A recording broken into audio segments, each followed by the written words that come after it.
Hey, everybody. Just want to welcome you to this special edition Hopevale podcast. It is not our Deeper Dive podcast, but we are going to be taking a deeper dive. My name is Paul Miller. I'm the executive pastor at Hopevale, and I am joined for this conversation by Dan and Cathy Davis. And we are having this discussion because this month, September, marks the 25-year anniversary, Dan, of your serving at Hopevale, and Cathy, of you keeping him sane along the way. So just to kind of set some context here, my role is I'm going to fire away with questions to you guys. Sounds great. Yeah, I was thinking about when I interviewed at Hopevale, the first phone conversation I had with you, Dan. I think it was several hours long, and I don't think we talked about Hopevale too much. We just talked about life and Jesus and what it means to be a pastor. And so I'd love to kind of lean into some of those themes along the way. And that's kind of the plan.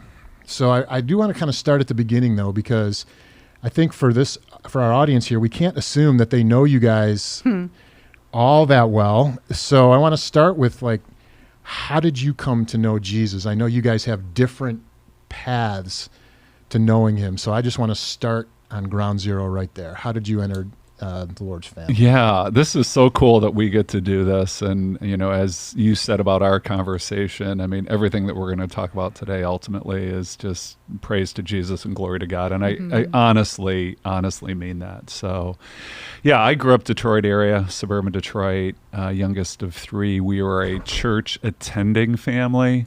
But that's about it. And we did that because that's kind of what you did. So I grew up going to Sunday school. I was confirmed in the 9th grade, but religion and God and Jesus didn't really have a personal connection with me. And it wasn't until really the 11th grade when somebody shared with me that, going to church doesn't make you a Christian. It's about having a personal relationship with Jesus Christ, recognizing that he died on the cross for my sins, that he rose from the dead, and through him offers forgiveness and eternal life. And the personalization of that became clear to me then. So that was again late high school, but pretty much for the rest of my high school days, I was just kind of wandering on my own, headed off to college, Miami University in Ohio. I swam there and pursued studies, and it was about halfway through my time in college when I was seeking more. I was going through some rough patches just personally and connected with a ministry called Crew,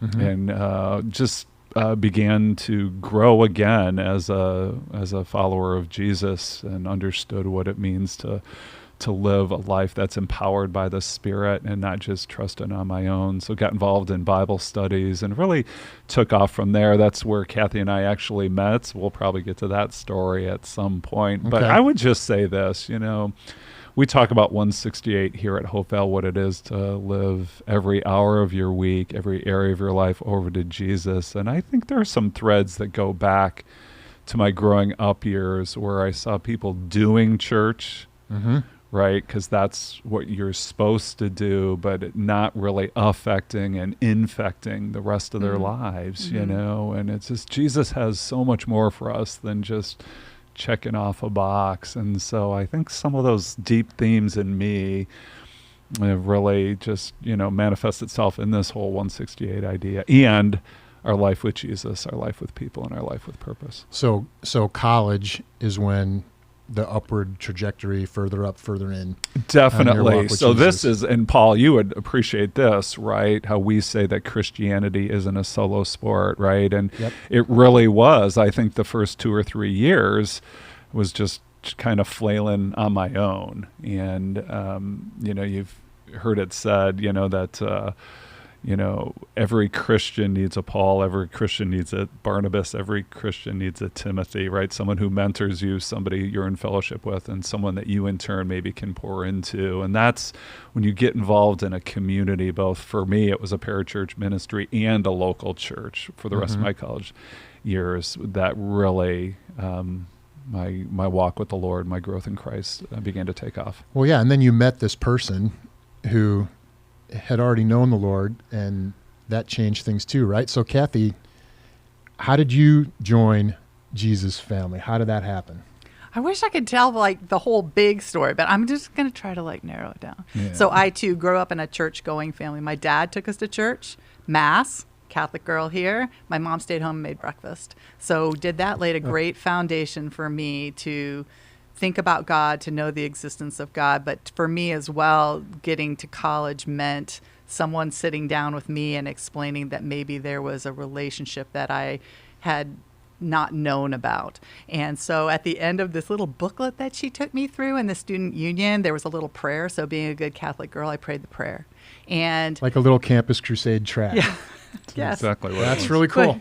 Or for all the Baptist kids, you know, when you went to VBS and they asked you to pray the prayer or walk the aisle or raise your hand, all the things. So I did that, but nothing really happened to me. But I, like Dan said, I stayed in community with other people, and I can remember through that realizing more and more what the reality of the gospel was and what it meant for me. But the turning point came in my life as well when Dan says, you know, we need a Barnabas, we need a Timothy, all of that was the summer before my senior year when I went away for the summer with a bunch of other Christian students. And my sole purpose in going was to meet a Christian that wasn't weird. You know, and so I needed to meet Christians that I could relate to because the ones I knew I didn't really want to be like. I don't know why. They were nice and everything, but they didn't relate to me. So was Dan in that category? No, early on? No, we didn't know each other. We just had classes together, but we were the undercover Christians, so we didn't really say anything about it. And so it wasn't until our senior year, then after that summer, where God had really met with both of us and asked us to run deeper with him, go farther with him, that we met, our friendship took off, and then, you know. Yeah, so that really was it. We knew of each other our junior years, and then we really, right when our senior years began, we began to hang out a lot, and that's really where everything took off. Okay, so I'm going to come back to how and when did you know you wanted to be a pastor, but I have to ask this question. Who knew first that you guys were going to be a thing? Well, I do, but I don't think everybody else does, so I'm asking the question. Anybody who knows Dan Davis knows that I knew first, because Dan doesn't jump to conclusions about anything. He's not a rusher, but I am a rusher. So I saw him first week on campus, senior year. Our eyes met across a crowded room at a student gathering, and we both didn't identify each other as Christians, so we saw each other, and we both looked at each other and said, "What are you doing here?" And like our cover was off, and then I would tell you that in that moment, the Holy Spirit told me, "That's right. He's the man for you." And there was never going back for me after that. Although I will say it was 5 years after that till we got married. So it takes Dan a little longer. We all know this. Well, it was okay. It was okay. Yeah. It was painful, Paul. It was a long time. Well, yeah, like he often leads by consensus. I'm trying to figure out if you can make a life decision like that by consensus. I'm not sure. So is this a celebration or a roast? I can't quite understand. Yes, it's kind of yes. I'm not going to apologize for how God's wired me. What I would say though, and like on a more serious level, right? My parents divorced when I was in high school, and it was, it kind of rattles you. And so when you think about committing in relationships and wanting a marriage that lasts, it really, I think, kind of really altered my reality. So, but you're worth waiting for. Not how you start. Yes. Yes. Okay. So you guys get married. Yep. You start a family. Yep. And DTS, Dallas Theological Seminary, is in there somewhere. Yep. I hear about your journey up north to Canada and some of those things. When did you know that you wanted to be a pastor? I'm still trying to figure out if I want to be a pastor. So when did you know that you wanted to be a pastor? So this is interesting. We really, I think both of us look back at our senior years of really taking off in our walk with the Lord and knowing whatever we did, wherever we go, we want to live a life that honors Jesus. And we actually had the same major in college. We were both business majors, and we talked a lot about, should we go into the vocational workplace, business marketplace, or should we go into Christian ministry. And Cathy actually, after graduation, went on staff with Cru, worked in their high school ministry, was placed down in Dallas, Texas. I ended up taking a banking job, went back to Detroit. And that's where I really, I would say, kind of fell in love with the local church, found a really good church there, and began to grow there. And so I had this kind of moment or moments in college where I felt led, not to go on staff with Cru, but to go into the workplace. But I wanted this posture of availability. God, wherever, whenever you want to send me, I just want to be open to that. And so there was a series, it was 3 years, 3+ years when I worked at the bank. And it was in that third year, I was just having a lot of conversations with people. I felt some desires changing in my heart. And here's the thing, I'm not even sure when I took off to seminary that my goal was to be a pastor. Okay. I wanted to learn more about the Bible because, again, didn't go to a Christian college, didn't go to a Christian high school, raised in an anomaly church-going family and all that. So I just had this hunger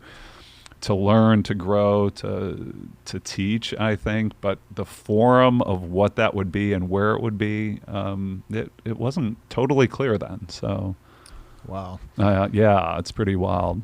So if I'm remembering right, you graduate from DTS, you head up to Canada for a youth ministry position? Yeah, we love this story, right? Because Paul, I know you lived in Dallas. Even when we were there is like a mega church on every corner, like a 7-Eleven, right? Yeah.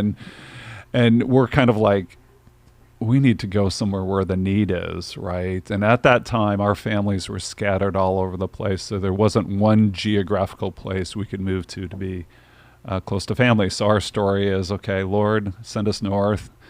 And as I say, we weren't specific enough, so we ended up at a church in Canada. Right. So went all the way, yeah. Yeah, Kingston, Ontario, Bay Park Baptist Church, wonderful church, great first full-time church experience, 350, something like that. I was a second pastor, youth, etc., and just a really positive experience. So we did that for 4 years, and toward the end of those 4 years, there was a leadership transition. The senior pastor had left. We knew we weren't supposed to move in that, so that's when we began to look at other opportunities, including this one at Hopevale. Yeah, and like I know in my journey, there was at some point along the way where it was like time to grow up out of student ministry stuff into big adult things. Never senior pastor for me. Was there a moment where you were like, yeah, I think I'm cut out to be a senior pastor? Well, that was the eventual goal. And what was really compelling about the opportunity here at Hopevale is I came in as an adult ministries pastor. The senior pastor at the time, Calvin Pearson, had not only had senior pastor experience, but he had actually taught preaching at Dallas Seminary. And so we looked at this opportunity. We had a 4-year-old, a 2-year-old, and one on the way.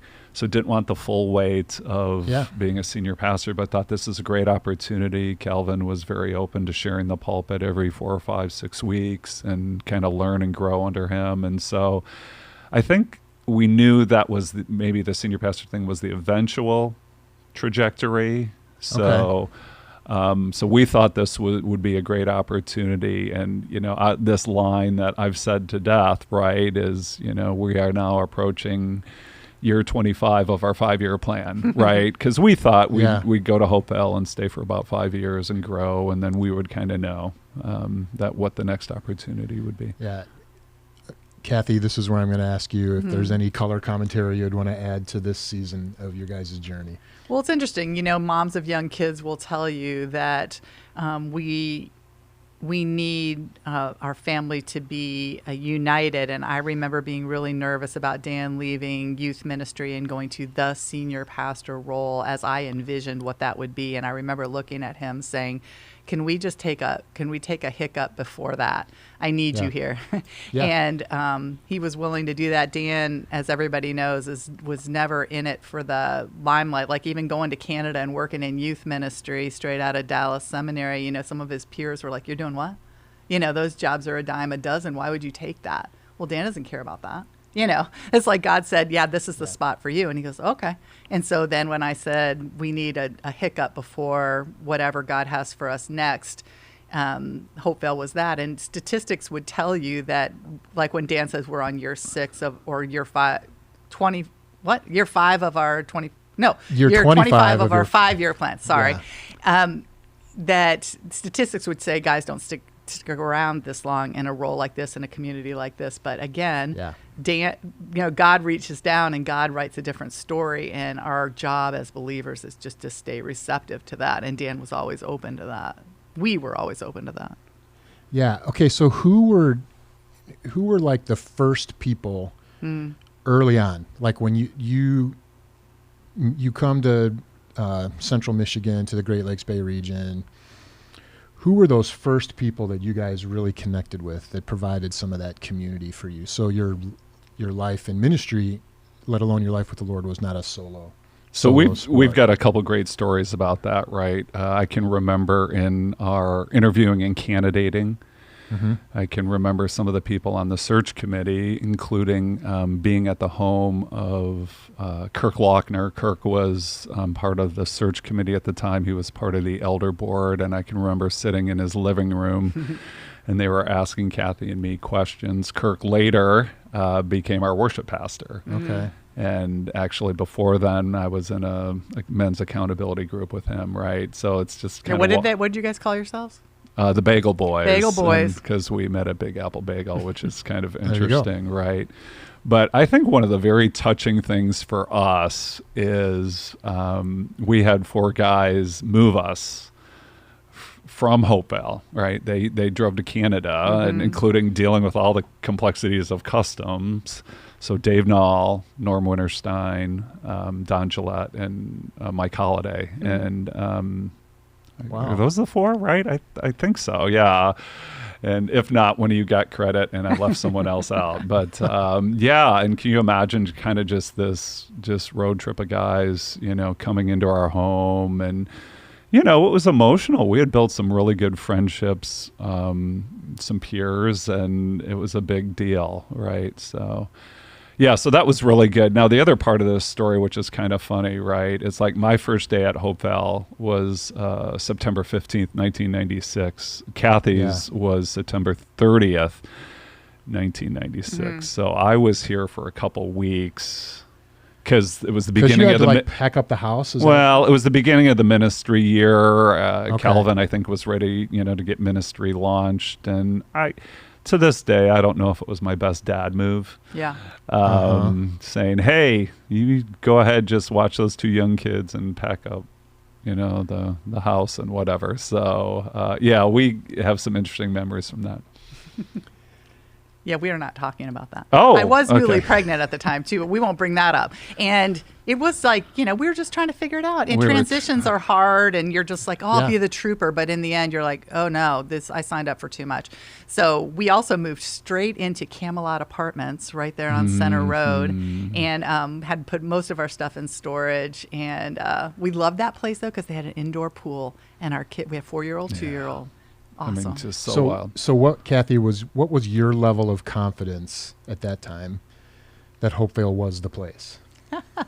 That is so funny you say that, because the first time Dan told me about it, he sent me a little video. I go, well, we're not going there, and I just remember thinking, God has always challenged me on things like that. But then, I don't know, we felt welcome as soon as we got here. And I was confident that we were listening to the voice of the Lord. I feel like he had provided something for us. People have always been kind and accepting and scooping of us into the life there. The staff that came just before us in their hiring blitz, they were just here 6 months before us. So they knew how to, Mike and Rhonda Garner, they knew how to sweep people in.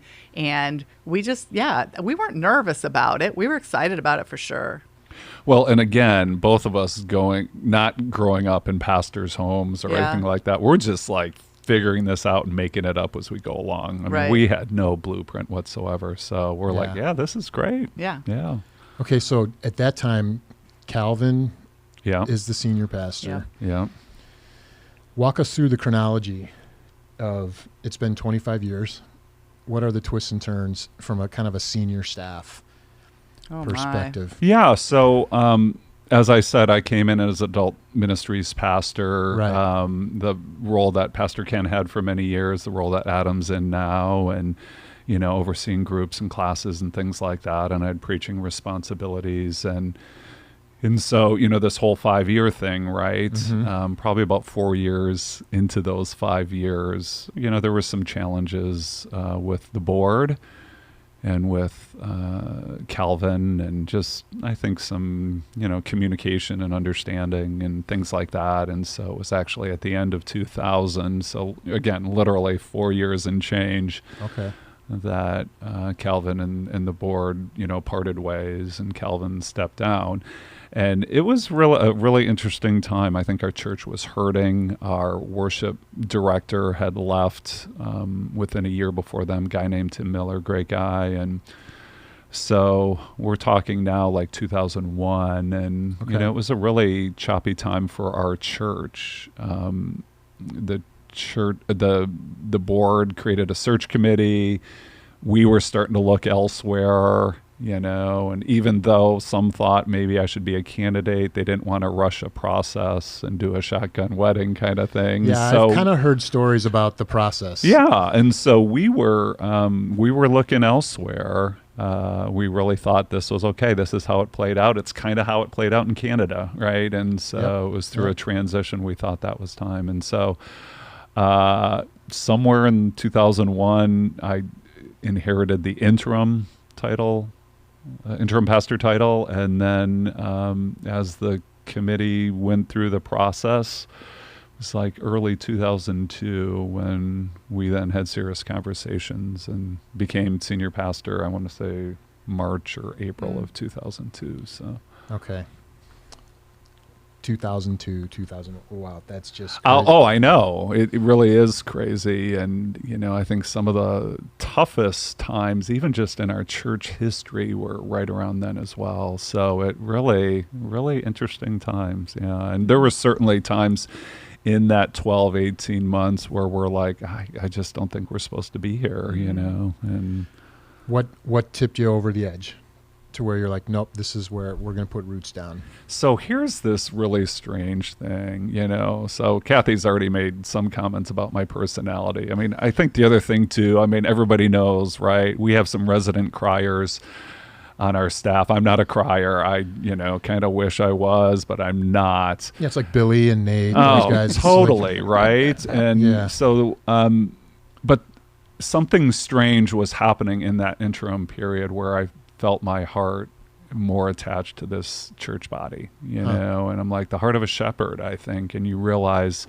you really care for this people, you care for this community, and didn't plan on it, but it's what I believe the Spirit was doing. And so I think there really was a sense as that was going on, going, okay. And I was on the board at the time, had some kind of firm convictions too about where I think we might have missed it and where I think we needed to be, and we began to go down that road. So, and we will say to this day, as hard as it was to go through that waiting period, we're grateful now, not only for what the Lord did in our lives, did in the church through that process, but it really affirmed that it was His decision and just not something that was rushed and thrown together.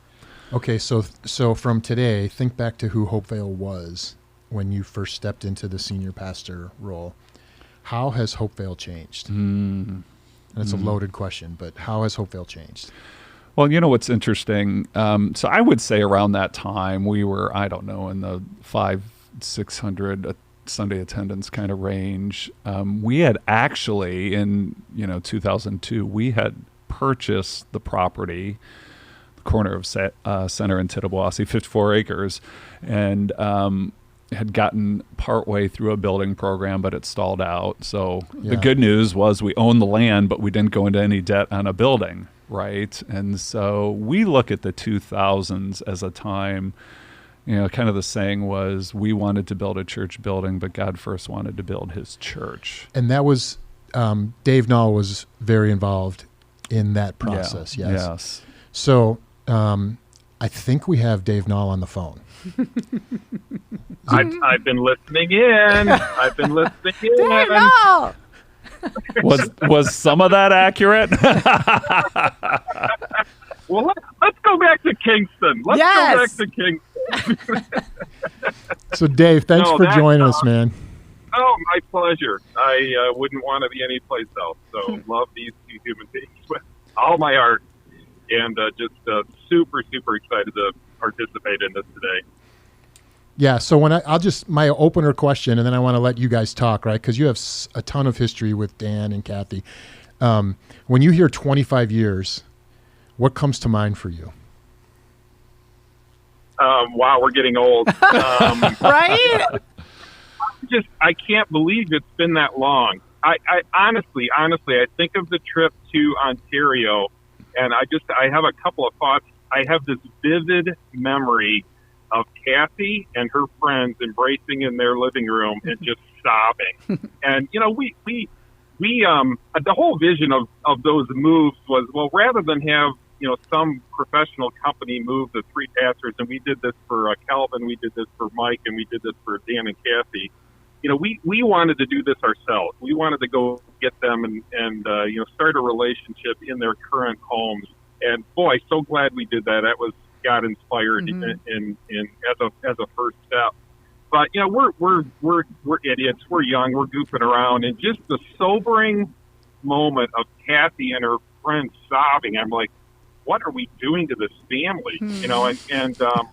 It was a real sobering moment that people would leave everything to come to Saginaw and be part of our family. It's just I can shut my eyes and see it like it happened yesterday, and it was just an incredibly real moment of the dedication that this family in pursuing God's will for their lives is taking. It just blew me away. So Dan or Cathy, you hear Dave's voice, what comes to mind for you? I mean, Dave Noll.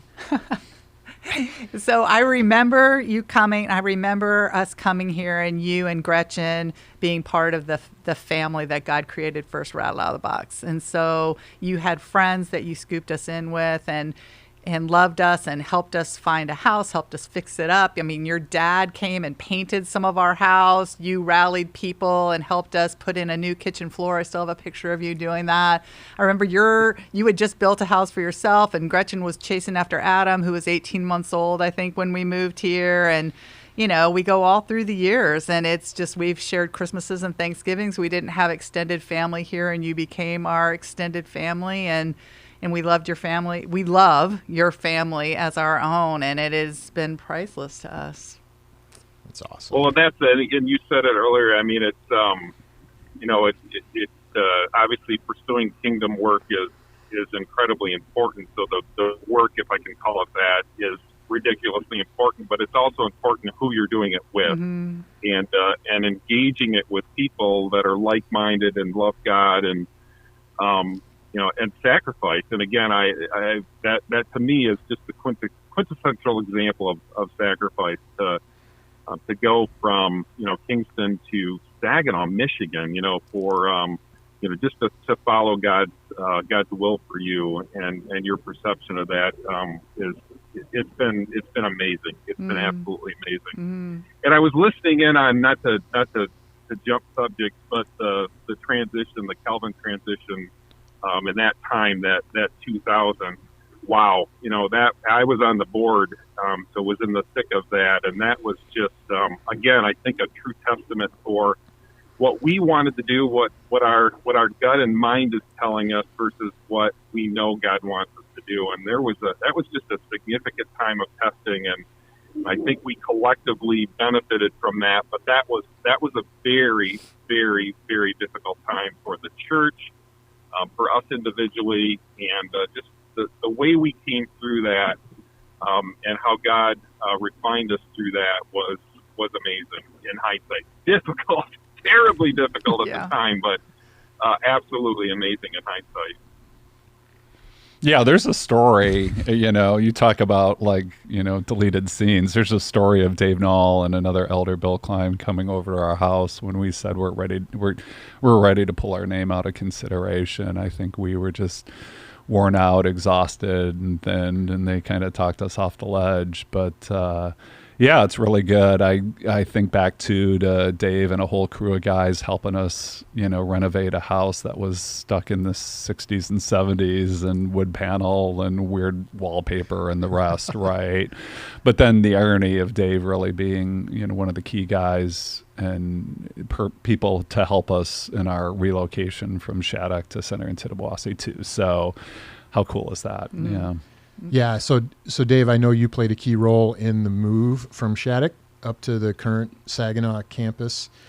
I don't know if this is for you, Dan, or for you, Dave. Would just talk to us a little bit about that transition and how it changed Hopevale, other than just the address. Yeah, that exactly. That was just a very, very stretching time. And again, I was listening, and Dan, when you were talking about kind of the original go around when we got the land, and I had the privilege of sitting at the kitchen table of the previous owner and the realtor while the family was signing off on that property.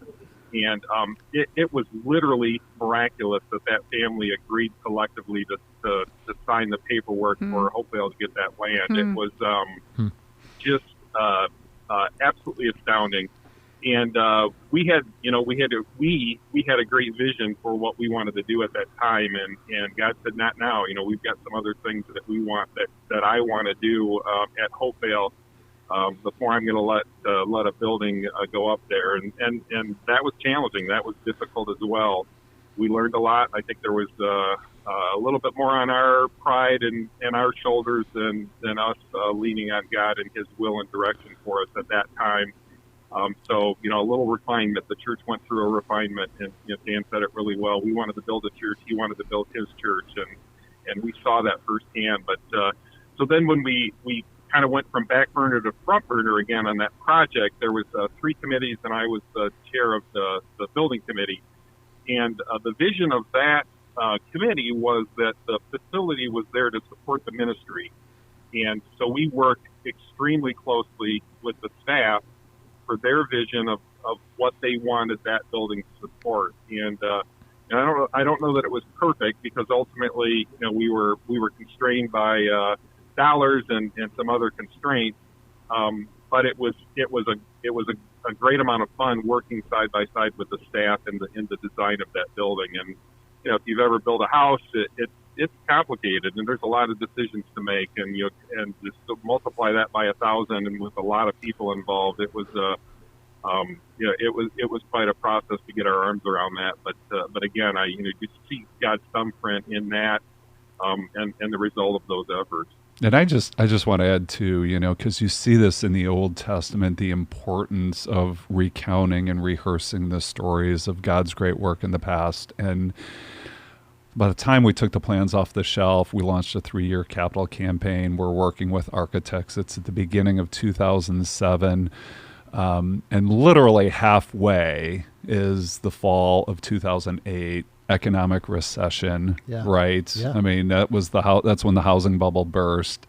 And I always say, I think God did that halfway. It's like we were too far off one shore and not there the other, so that when we got to the point of being there in 2010, it's like, this is only something God could do, because on paper it made no sense whatsoever. And so when I'm in a good frame of mind, even when I walk through the building to this day, it's just this testimony to the faithfulness and the glory of God and His heart to have Jesus lifted up in our community. That's awesome, Dan.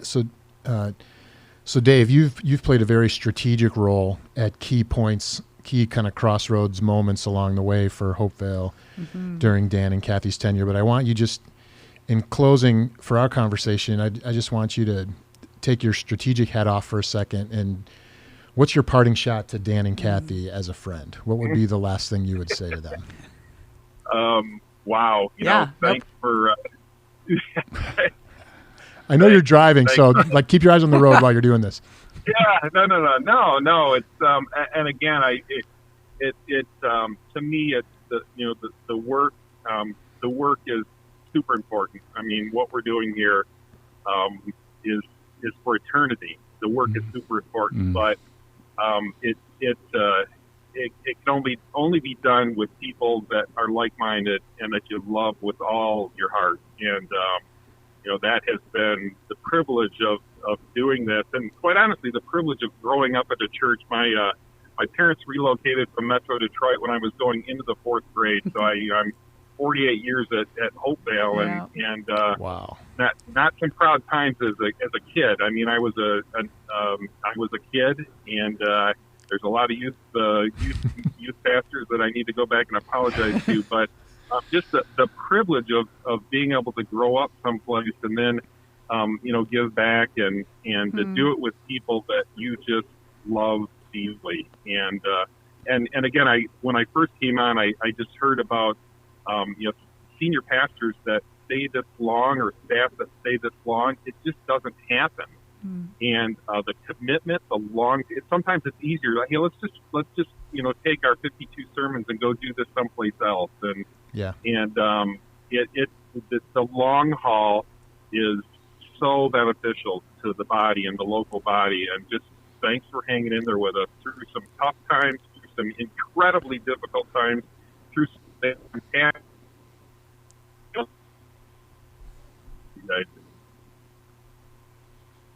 Yeah, that's good. Go ahead.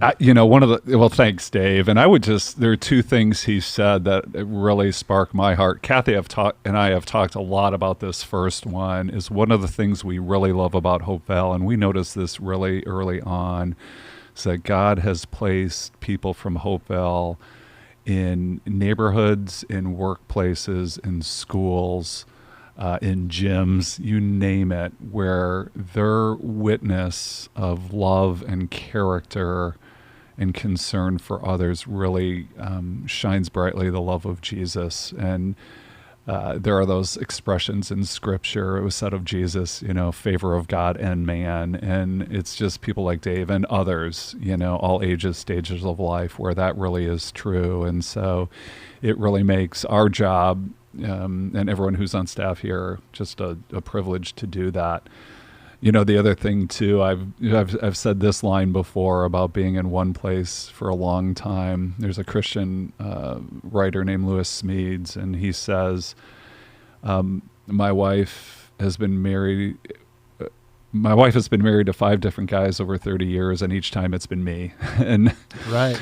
I've thought about that with ministry, because to be in one place for the long haul, you really, I don't say have to reinvent yourself, but the church goes through stages. And so to be able to work out those transitions, those growth periods of yourself really requires a lot. Because like Dave said, and you and I know, a lot of ministry, men and women in ministry just jump from this to that to this to that. Yeah. And so to sink in one place for a long time is a blessing, but a challenge as well.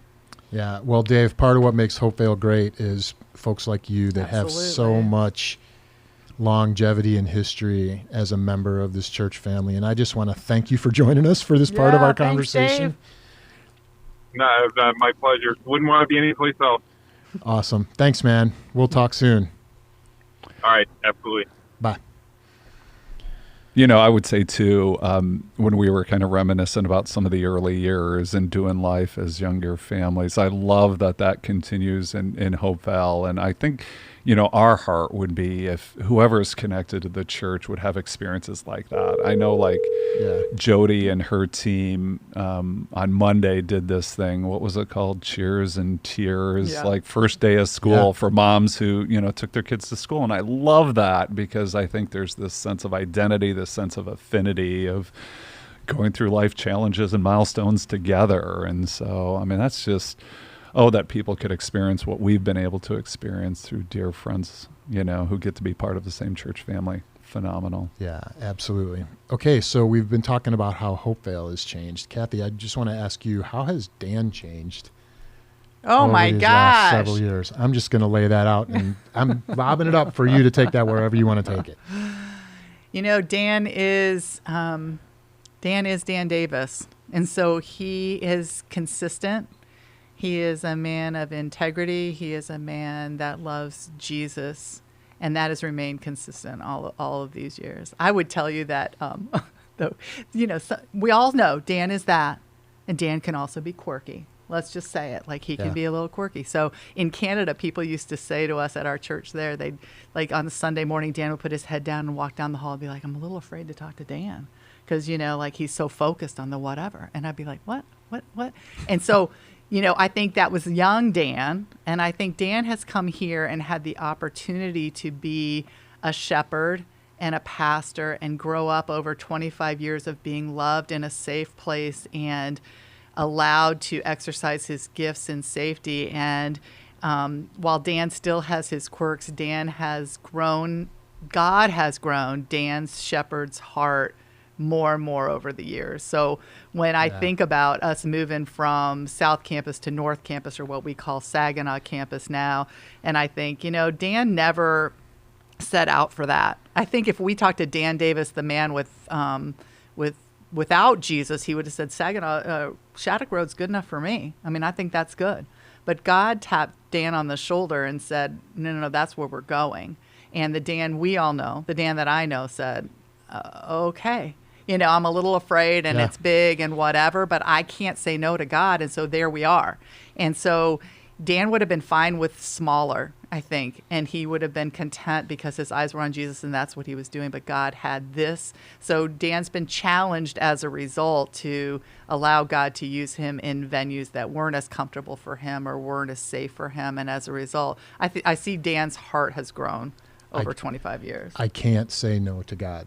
Yeah. What a great, that's like tombstone stuff. Yeah, and what's interesting, Cathy, when you say that, because I remember talking about this last year when we were doing Lockdown Church, and I think I said, kind of my patron saint is Moses, right? That when God called Moses, he's like, certainly you got to have somebody else in mind. And we even shared that song that Amy Petty did, kind of a Moses song, Who Me, Lord, kind of thing. And it's, I think there is, right? And so there is this sense where it's like God has a special calling for each one of us, and we're not supposed to be like someone else. Right. But we're supposed to be obedient to what God calls us to. So, I think that's good. So you just gave us a perfect transition, I think. God has a special calling for us. I believe that we have Kirk and Amy Lochner on the phone. Are you guys there? Seattle peeps! Oh, my Kirk goodness. and Amy. 3 hours earlier. Yes. Welcome from Seattle. The Lochners are joining us on this call, and I'm just going to yield the floor to you guys because, Kirk, I think you have some things that you guys want to say to Dan and Cathy. Oh, many, many, many things. How much time do we have? Oh, I tell you, even just listening to Cathy share about Dan, I'm just about crying already, thinking about you guys and just so much life that we've had together. I love the fact that, number one, I can't believe it's been 25 years. I know. Come on. Crazy. 25 years. And to think that 10 of those, we had the privilege of just really ministering side by side. But then the first 5, in some ways, I cherish just as much or more as just as friends.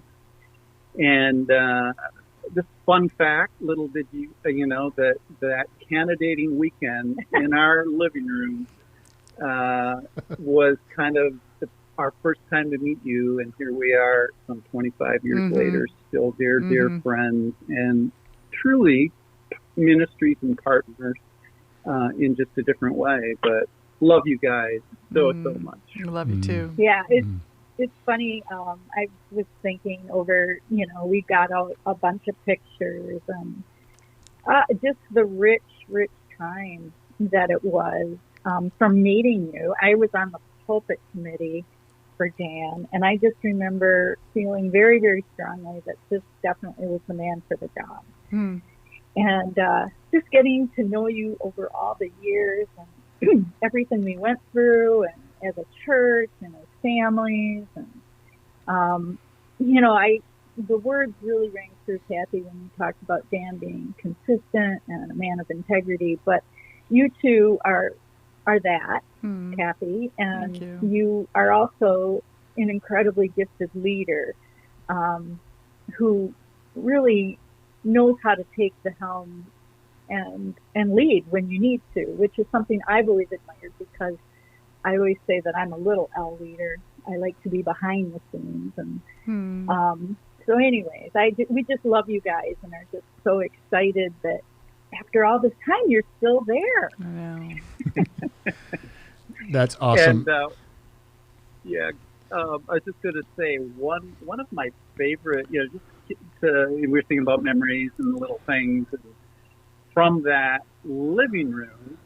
Amy, in fact, why don't you get there's a story that will just show how fun and quick-witted Dan is. So fast forward a year, we're in that same living room. And we had invited you guys over for Easter dinner, and we were doing an Easter egg hunt, I think. And, we were looking over everything, and Dan looks at our couch, and he pulls out a piece of Halloween candy left over from awesome. fall, or for previous fall, and said, oops, wrong holiday, and stuffed it back in there.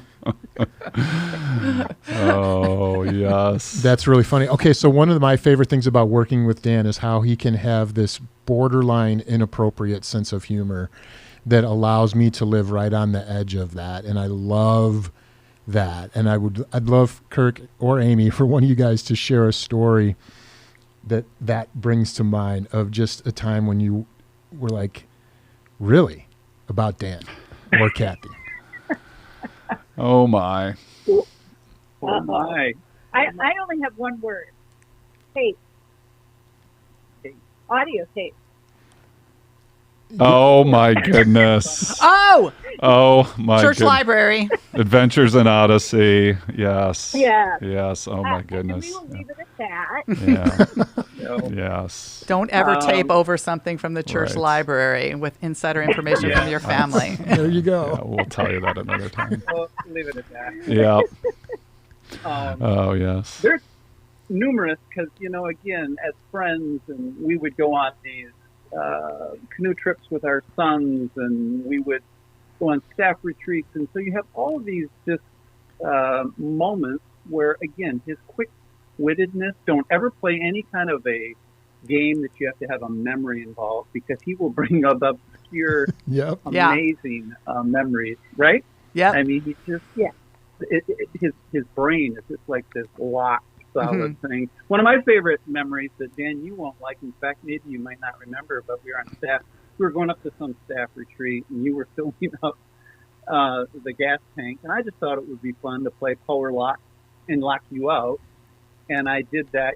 If that's a game where the person's outside and they go back into the car, and you lock the doors real quick. And I did that about 2 or 3 times.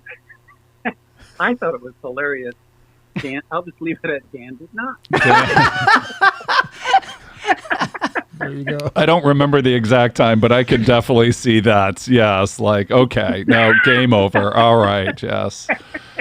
Yes. Not to be confused with the retreat that you knew the best way to get right to this one particular place, and we ended up in the middle of nowhere, Michigan. True. So, yes. My comment was 100%. This is a shortcut. 100%.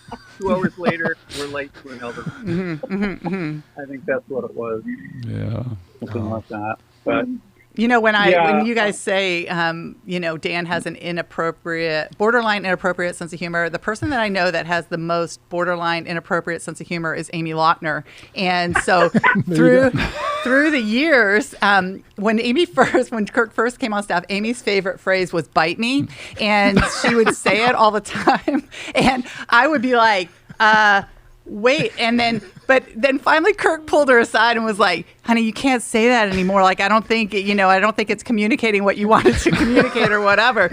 But this is like a moment in time to like say, these are the kind of people that this is why we stayed at Hopevale, because people came here as real people who loved each other and wanted to know Jesus, the real Jesus, not the Jesus they were told about or inherited from their parents, which, Kirk has amazing parents and whatever. But it was like we could find him and follow him together, even if it looked a little rough around the edges, even if we had to say something inappropriate along the way to get there, whatever. But we loved each other, and we weren't like going, no, you can't do that. We weren't surrounded by so many rules and legalism that we couldn't just figure it out. And Jesus, I feel like, was super exalted in that. I feel like he is. Yeah.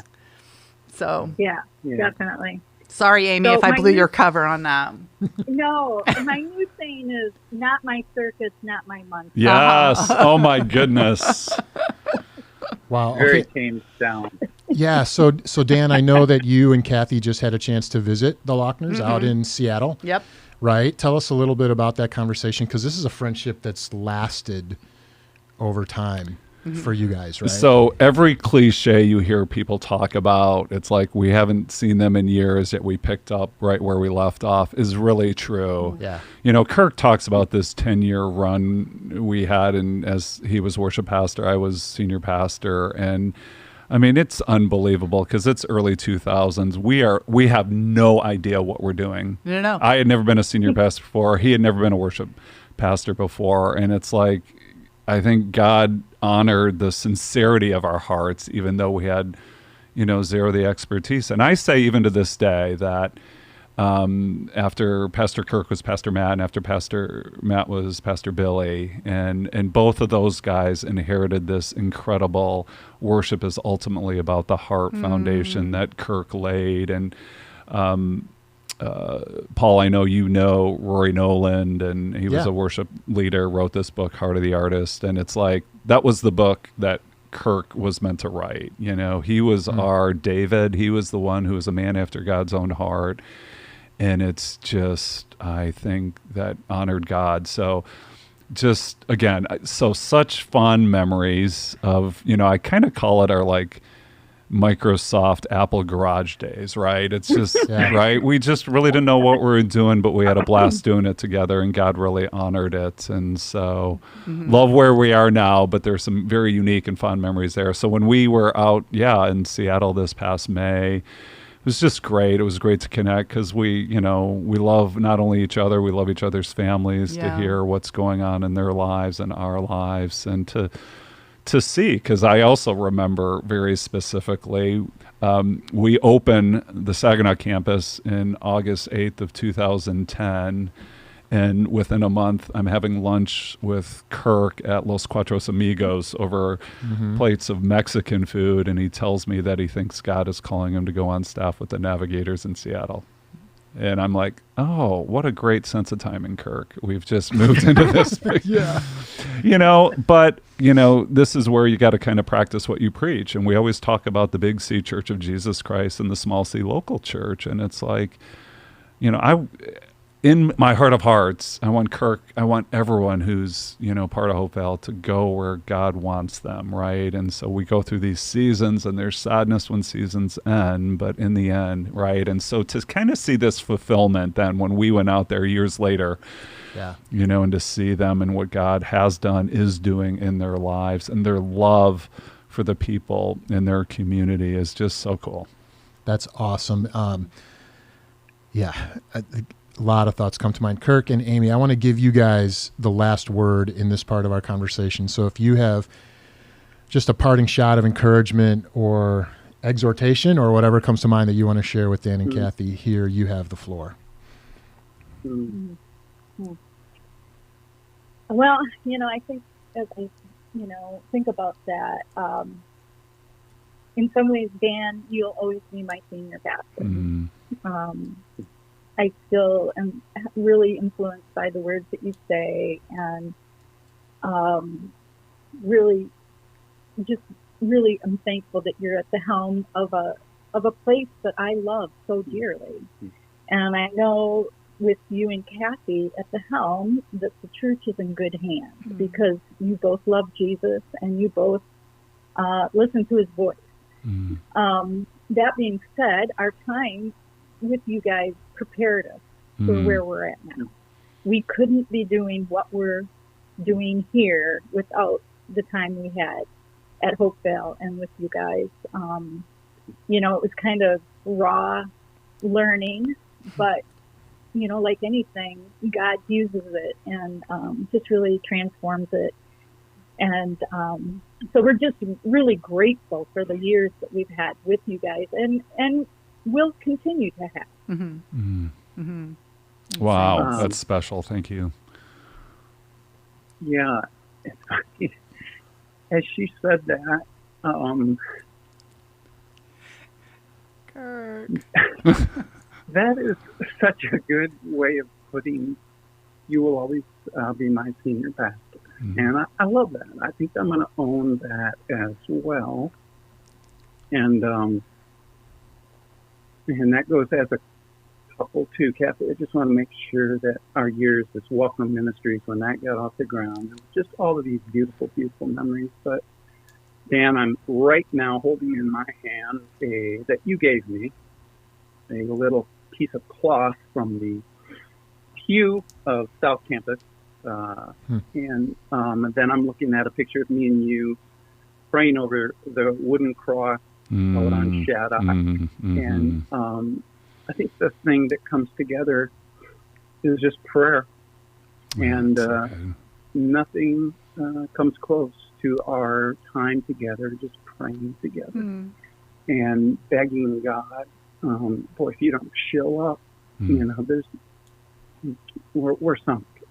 We need you desperately, but that friendship was really deepened through all these good times, hard times, but by far our times of just praying together. You really get to know someone's heart, I believe, as you pray with them.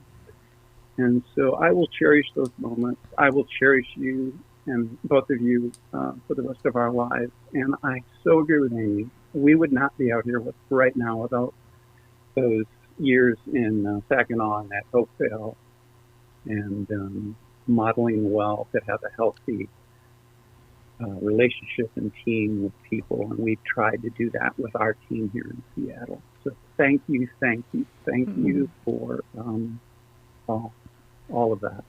Love you guys. Love you guys. Love you. Love you guys. Wow. Thank you, Kirk and Amy. I certainly hope you send us those pictures so we can add those in post-production to this podcast. We will. It'd be really fun to kind of look in on those spiritual moments and maybe make fun of the hairstyles and stuff Definitely. like that. Oh, yeah. And the stash, if it Definitely. was around then, Yeah. How about one of the ballroom dancing? Yes. Oh, my goodness. That's a whole other story. Yes. That's awesome. Well, hey, thanks for joining us, you guys. It's been great. All right. Bye, guys. Thank you. Thank you. Love you guys. Love you. Love you too. Bye. Wow, that was great. Oh, my goodness. So I'm going to talk about Kirk after they hung up, right? I've never talked to Kirk Lochner before, but when I called him to see if they would be available to call in for this conversation, like 30 minutes later, he's done asking me how I'm doing. Yeah. You know? Right? I know. Who is this guy and why does he care about me? He must care about everybody because he doesn't know me, but it's all good. So good. It's all good. Wow. So many questions come to mind for me, but I want to ask this one. We're kind of moving through the 25-year journey, right? What are the significant kind of crossroads moments for Hopevale that come to mind for you, Dan or Cathy? I mean, I know hiring an executive pastor was a major one. Yes, biggie. Huge, changed everything, right? But no, just along the way, are there a number of those that come to mind? I think it'd be good for everybody to kind of hear from your perspective a little bit of the journey. So we referenced already the transitional time of my predecessor and whether we were going to stay or go. But it was also in that time, probably some of the most devastating events that we've experienced in ministry, fall of 2000. On the Sunday after a homecoming, we had two young women from our church, Shannon and Heather Mays, who were killed in a car accident. And we literally showed up that next morning, Sunday, for worship. And it was just devastating. It not only rocked our church, it rocked our community. A year and a half later, young man named Michael Gall was killed coming home from a ski trip on a Saturday night, again, showing up to church that Sunday, beginning of 2002. And then, as some people know as well, later that fall, and this again is right in the transition of me coming in to be senior pastor, our staff was involved in a rollover van accident, and Mary Dyer, who was part of that, was our children's ministry director, was there, and suffered greatly. And so these events early on just really,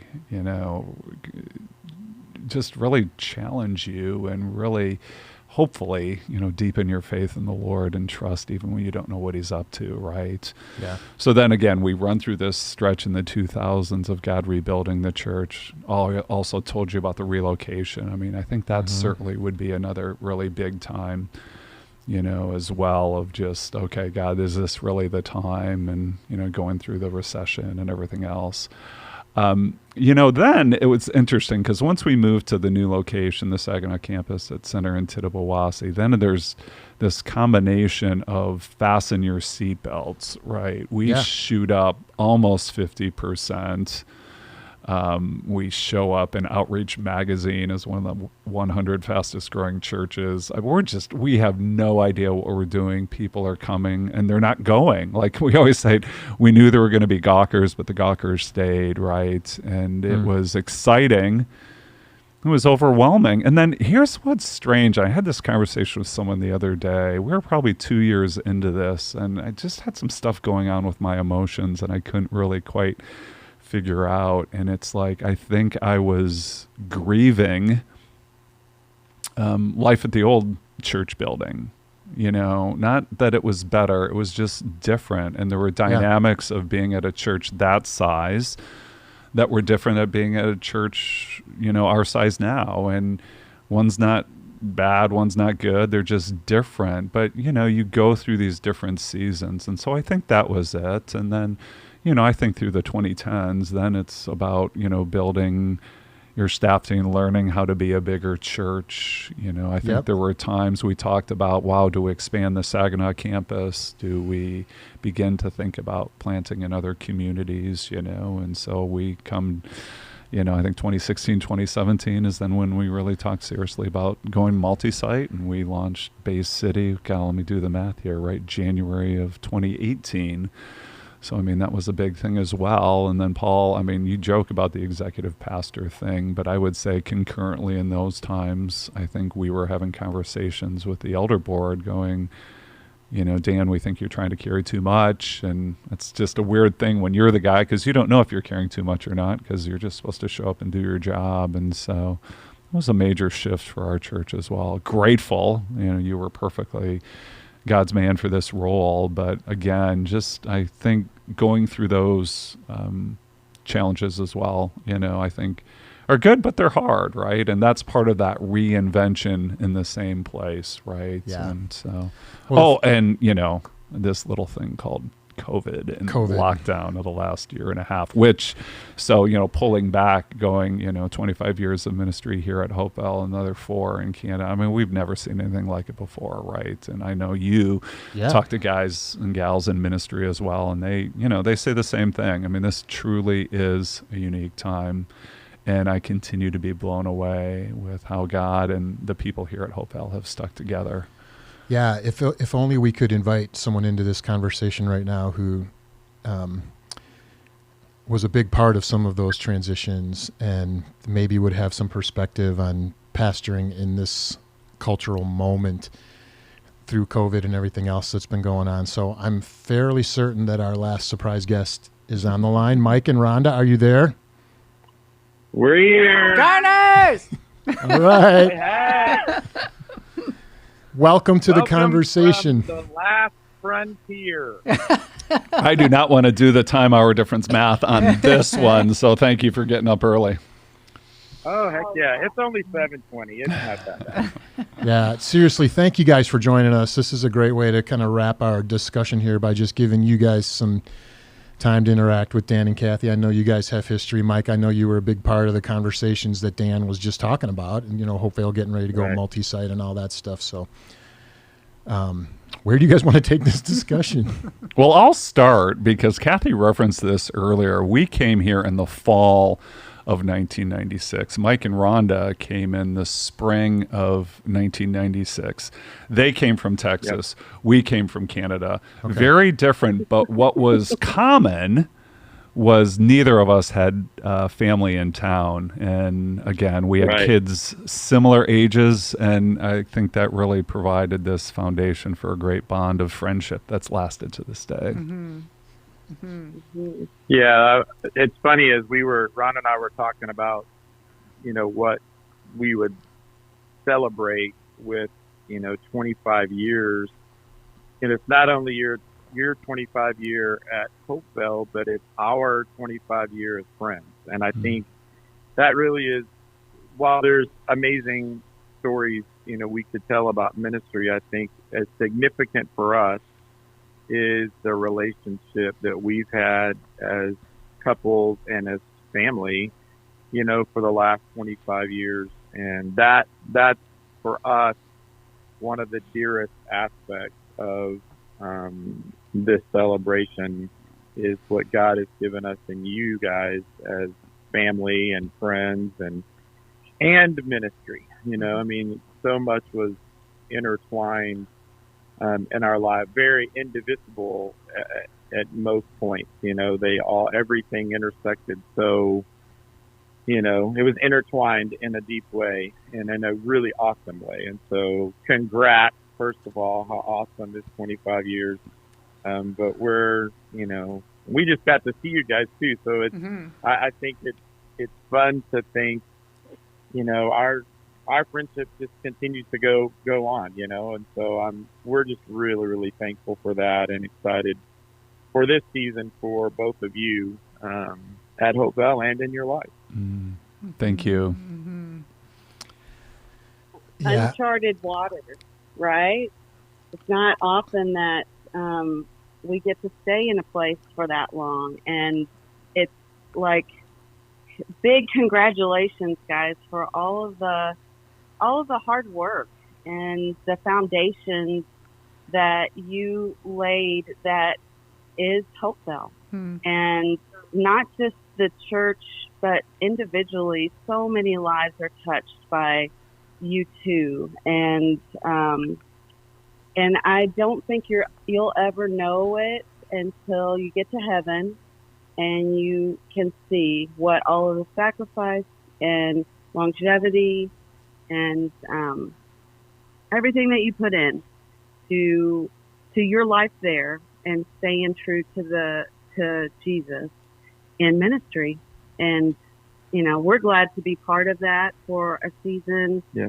And so we're just really happy that we're your friends, that we were your ministry partners, and that we can continue doing that. Mm-hmm. That's really Rhonda's being modest. She says season. It was close to 20 years. So like decades, right? So season. Yes. Yeah. Okay, so I have to ask this question because I have two senior pastors on the phone, two lead guys on the phone, teaching and leading in very different contexts.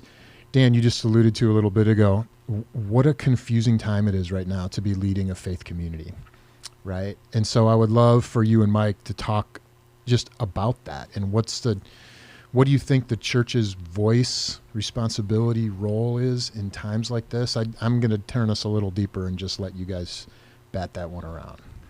It's funny. So when the Garners and the Davises get together and we're having a meal, Mike and I look at each other and go, yeah, who's going to pray? It's like two pastors in the room or something like that. So I kind of, when you ask that question, I'm like, okay, Mike, you, me, yeah, right. So why don't you take a swing at it? Yeah, I think it truly, just even listening to the last few minutes of what you were saying before we got on the phone, every pastor has their unique season in their congregation or in congregations.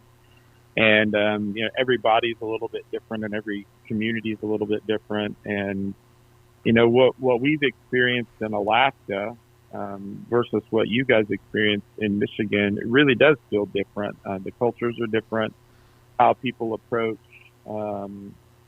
COVID, for example, is just a little bit different. And, Alaska is a state that is highly, highly, highly independent. And they really value, this strain of independence. And so as a pastor, I find myself just in the middle of a lot of heated debate, about what you do and what you don't do. And I think one of the challenges is we don't have any of those kind of conversations here, man.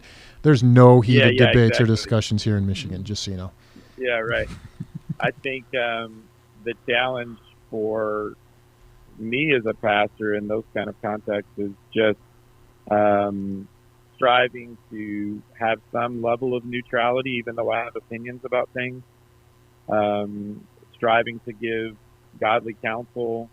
And, there's just hot topics, and you take that on anything in our culture, and that gets multiplied. And we just try to think here, my heart is, I want to shepherd people. I want to listen to their hurts and their pains and their frustrations and feed that, from a spiritual standpoint, and point them back to the Lord and trusting Him. And there just seems to be a lot of, in our country right now, just a lot of division. Even as believers, just questioning a lot of things, and just to continue to remind my own heart and those that are in our place, just, hey, God is in control. And that's not just a cliche. That's not just a passive way to handle conflict or disagreement. But the truth is that God genuinely is in control, and we can trust in His sovereignty. And so I find that's definitely kind of where I'm feeling kind of a heart thing right now in the midst of this kind of stuff. So the reason I had Mike go first is so I could just say, yeah, what he said.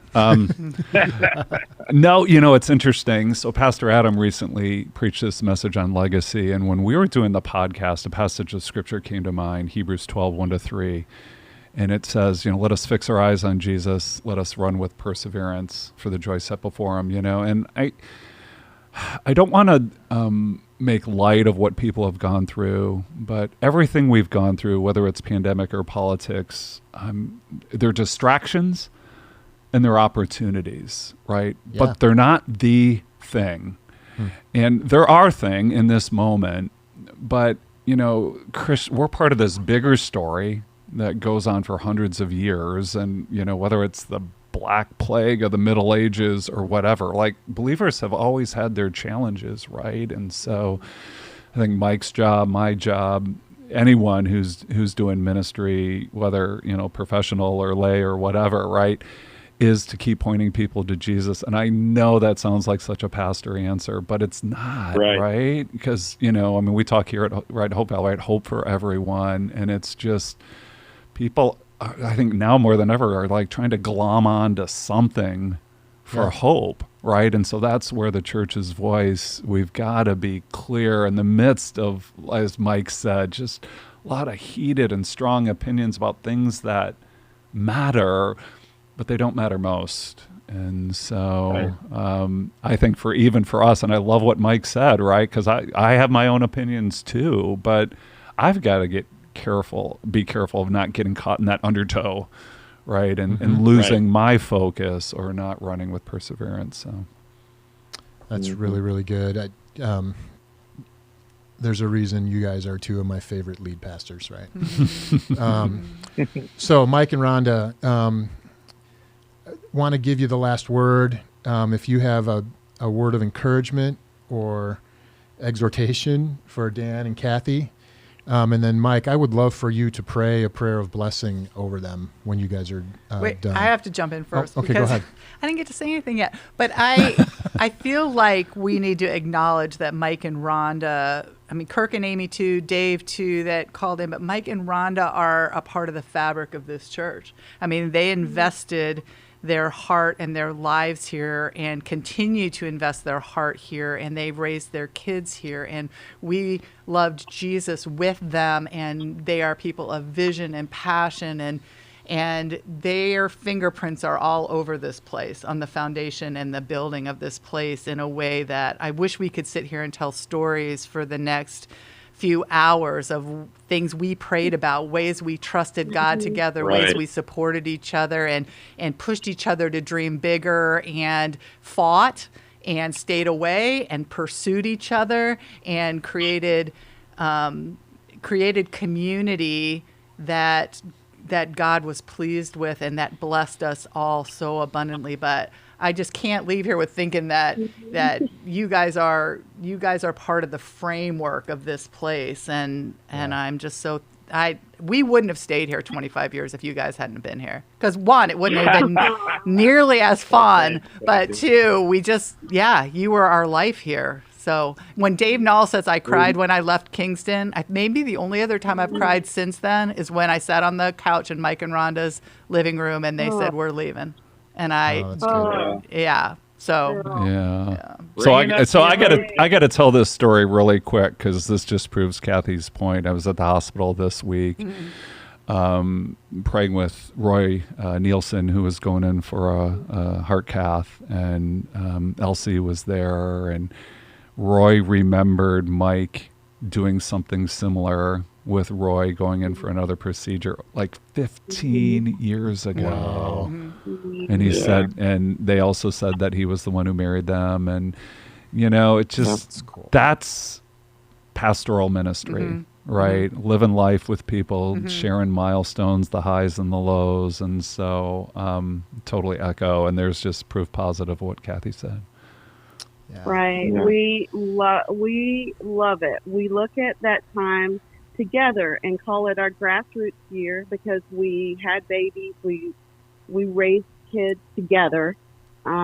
We call it our golden age because it was so good for us. You mentioned earlier, Dan, that you just sit back and watch all that God's doing and go, wow, we were doing that. That is true. It wasn't that we had this great method out on paper and it was, fleshing out. It was like we're hanging on by our coattails going, what is God doing?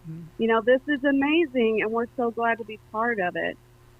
Cathy, I literally am at tears. You know me, I'm always the crier amongst the four of us.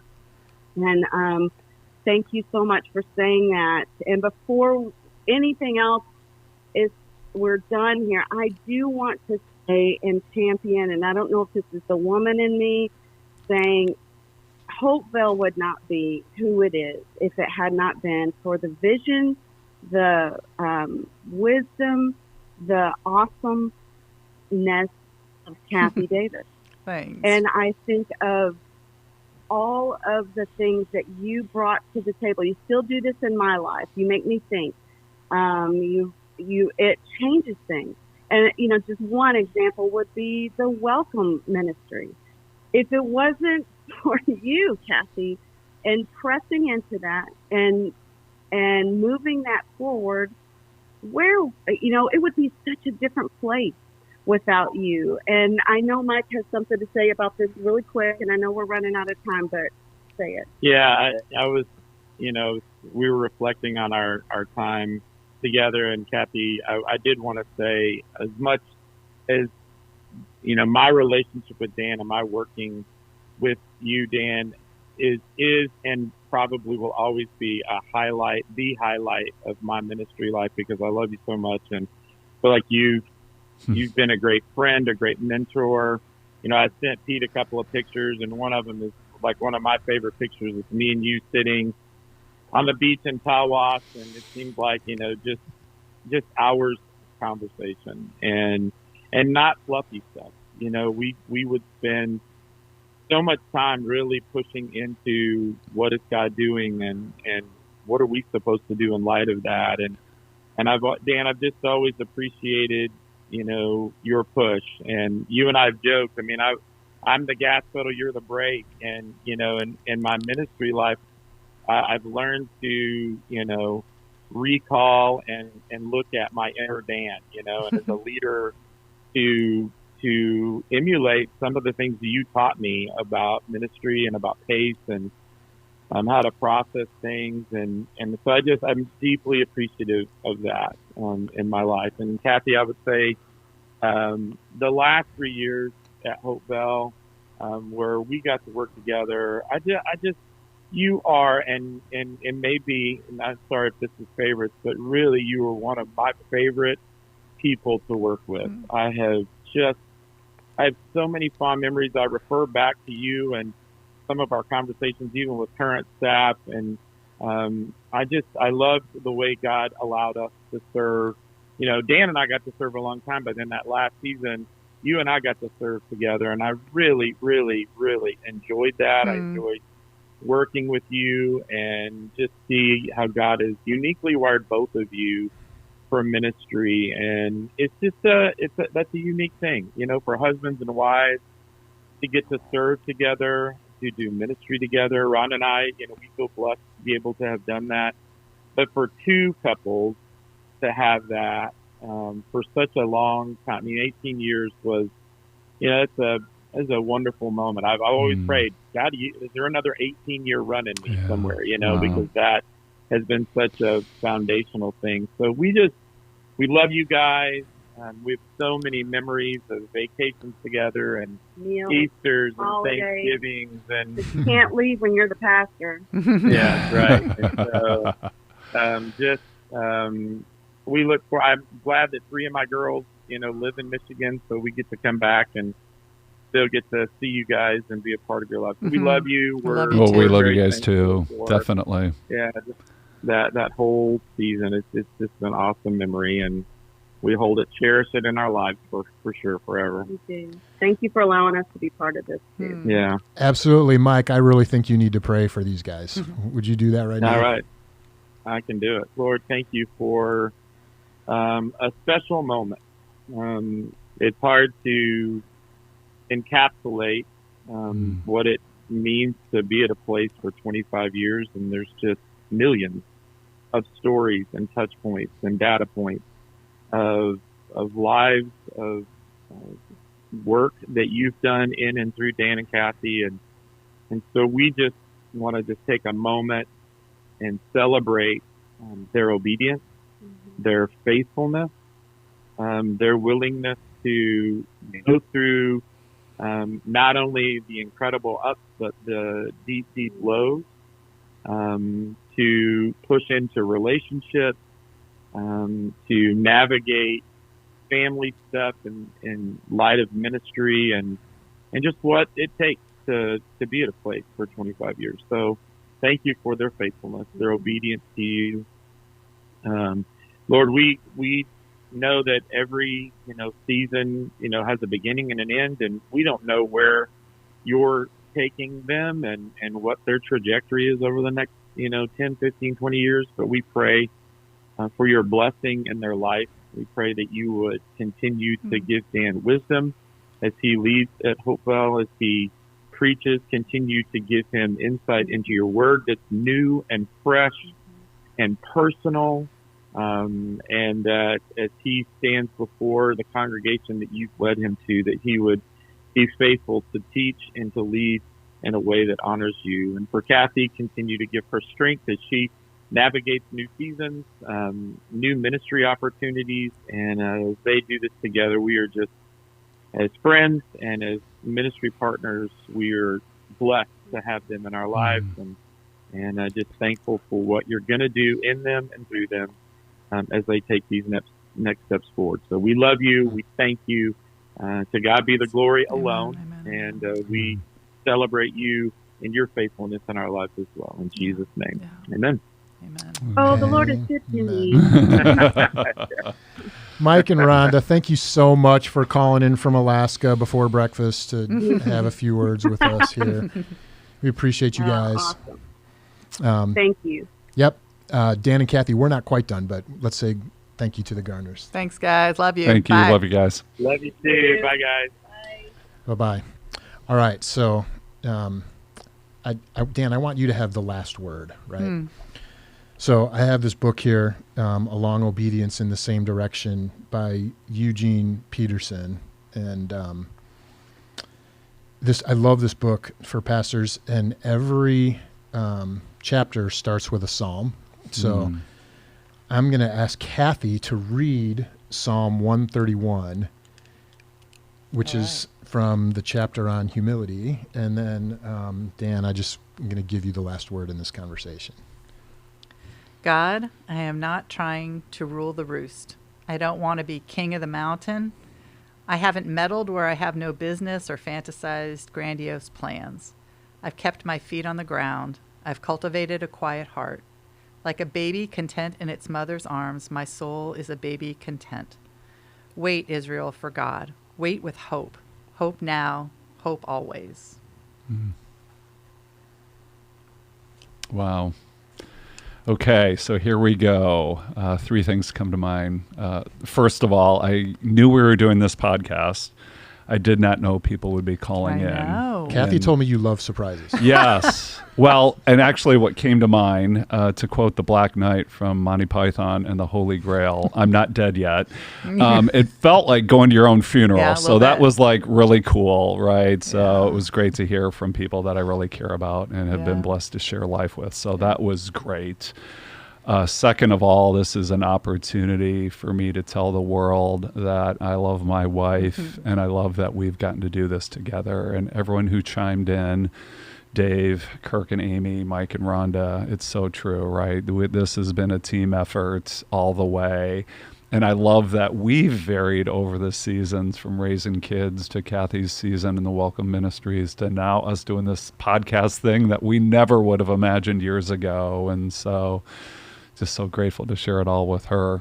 Yeah. And then the other thing too, anyone who knows me knows I love sticky notes.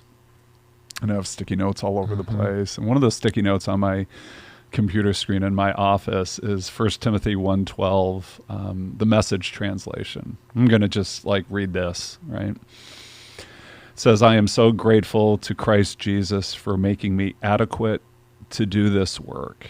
He went out on a limb, in trusting me with this ministry, and that's just, I think when I think about being at Hopevale and doing ministry, that's what it is. It's just being filled with gratitude for Jesus, for calling me to a work that I'm really not adequate to do, but he's made me adequate. And he certainly went out on a limb to trust me to be able to do this. And again, everyone who's called in, Paul, looking at you, thinking about our entire staff, our elder board, our church. I mean, this is us doing life together, to be this community of grace and truth, inviting people to know and follow Jesus. And so to play the role that I get to play, it's just honor and blessing forever, how long God would have that. So that's what makes this milestone of 20 years very special. 25 years. Yeah, 25. What did I say? 20. I said 25. Oh, jeez. Thank you and happy anniversary. Thank you. And all the glory goes to God. Amen. And we're just grateful. And thanks to all of you that have hung in this podcast conversation. We've gone a little long. There was a lot to talk about. Appreciate you joining us, and we will see you next Sunday. Yes. All right. Thank you. Have a good one.